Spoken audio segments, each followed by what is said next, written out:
So this is the email. Sherry in Florida says, Charlie, there are church family members of mine choosing not to vote because they do not like Trump's position on abortion.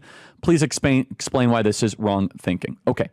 So first, thank you for being a member, Sherry, and we will get to the other questions here, but we have to dive into this. So this has been a growing story over the last couple of weeks as President Trump gives more and more statements that people in the pro-life community are not thrilled with. Now, of course, let me just first establish I am 100% pro-life. I'm the most pro-life person you will find, from contesting for life on college campuses to debating on the abortion topic to speaking at pregnancy crisis centers to partnering with preborn. Life is a very, very important issue to us here on this program. Number one, we must remember President Trump is the most pro-life president in history. President Trump gave us Neil Gorsuch, Amy Coney Barrett, Brett Kavanaugh, and the repeal of Roe versus Wade. So for somebody to say that his actions, not rhetoric, but his actions were insufficiently pro-life, I don't think there's a lot of wisdom to that argument. That when he was president, he spoke at the March for Life. He restricted the Mexico City policy, saying that we will not fund abortions internationally. He put pro-life individuals throughout his cabinet that were able to accomplish pro-life victories. The pro-life movement was the dog that caught the car, got the reversal of Roe versus Wade, and to be honest, was not equipped and was not ready for what came next. The abortion lobby is better funded. They're more aggressive. And they went and they started winning ballot referendum after ballot referendum and has tried to bully and intimidate the pro-life movement to basically go into the corner. President Trump deserves credit and gratitude, first and foremost, that we were able even to have this conversation. Thanks to him. President Trump said on Truth Social last year, quote, after 50 years of failure with nobody coming even close, I was able to kill Roe v. Wade, much to the shock of everyone. President Trump, in his answer on abortion with Joe Biden in the Joe Biden debate that ended Joe Biden's career, was a terrific answer. He brought the abortion issue to a draw. Now, we must also remember, for those of us that are pro-life, when I mean pro-life, I mean no exceptions. And many of you in the audience are not probably as pro-life as I am, and that's okay. That the country is not as pro-life as we would like them to be. That the country is not on this issue where we'd like them to be. Now, that's a cultural issue and one that we have to work towards. With all that being said, pro-life leaders who I really respect and really like, who I bet you could guess who they are. We had a long conference call yesterday, and they are growing very upset, some of them, and annoyed with what President Trump is saying. This is not breaking news, by the way.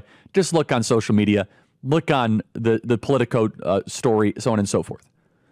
And so President Trump gave a kind of an interview with Dasha Burns, where he first remarked about the Florida amendment. Now, to be very clear, he has not said where he's going to vote on the Florida amendment. And the Florida amendment, and Blake, can you set the exact details on the Florida amendment? Make sure I get it right. So we're not exactly clear yet how he's going to vote on that. This all started, though, not started, but it accelerated last week when President Trump wrote on Truth Social that he was going to be a great president for reproductive rights for women. Now, what President Trump meant when he said that was IVF.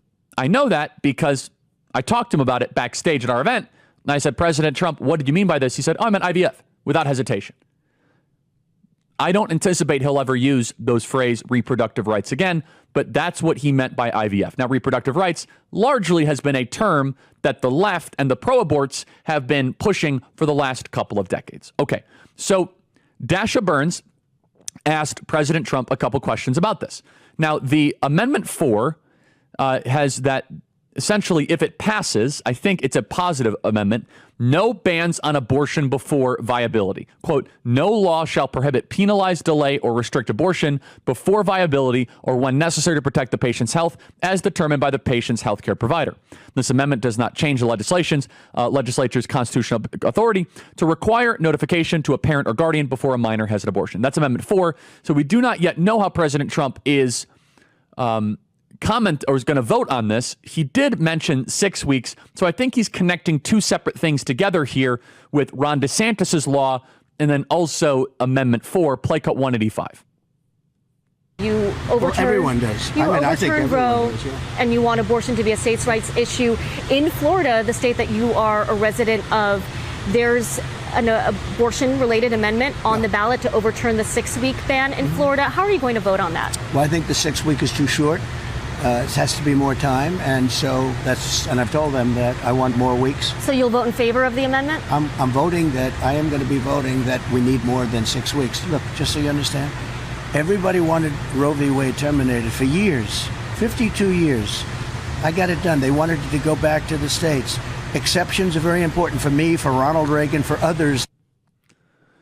So let's go through that. He does not say how he's going to vote on the amendment.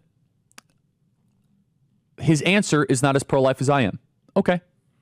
Now, mind you, notice the Reagan reference where Reagan was a pro-life president. It's very important. And how I am going to address this both publicly and privately, President Trump, is the pro-life movement is the backbone of the conservative movement. The pro-life movement is necessary towards victory in November. And yes, the country is not as pro-life as we'd like to be, but the pro-life movement shall not and should not be forgotten. Now, understand that on this program, we do not like all the exceptions that are say there. We dislike that. But politically, those exceptions are practically necessary if we want to restrict the other 99.9% of abortions.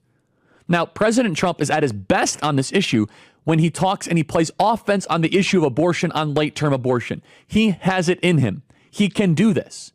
And when he trusts his instincts on this, he is the best on this issue that we've seen in the modern era. Play cut 187. If you go with what Hillary is saying, in the 9th month, you can take the baby and rip the baby out of the womb of the mother just prior to the birth of the baby. Now, you can say that that's okay, and Hillary can say that that's okay, but it's not okay with me. Because based on what she's saying and based on where she's going and where she's been, you can take the baby and rip the baby out of the womb in the 9th month on the final day. And that's not acceptable. And that is true. The Harris-Walz position on abortion is to make that the law of the land in every single state in the country. President Trump does not believe in that. President Trump does not believe in late-term abortion and ripping babies out of the womb. He thinks that's reprehensible and it's wrong and it's terrible. So let's just complete this topic for a second. He is the most pro-life president in history. Nobody comes even close. He's trying to navigate a very, very difficult current political terrain.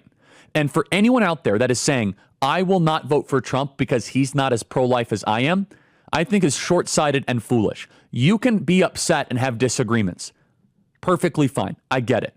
But trying to create a defection against the most pro-life president ever, to then hand the presidency potentially to the most pro-abortion candidate ever, where they have abortions and vasectomies outside of the DNC, they chemically castrate children under gender-affirming care, tampons in boys' bathrooms, and to nationalize an abortion agenda, the likes of which we've never seen before. It's self-defeating. President Trump also can and will put pro-life warriors in his cabinet because he did it last time. President Trump has a great alliance with the pro-life movement, and I believe that alliance will continue. And he deserves credit for being resolutely pro-life. Now, is he as pro-life as all of us that are in the trenches fighting for this issue every single day? No. But understand, President Trump can and will stop the harassment and the criminalization of pregnancy crisis centers. He can improve the paths to adoption. He can and will be a voice and a fighter for this issue that would literally die if Kamala Harris is president. So I encourage anyone out there that might not be total agreement with President Trump, take a deep breath and still vote for Trump, because it's a vote for life.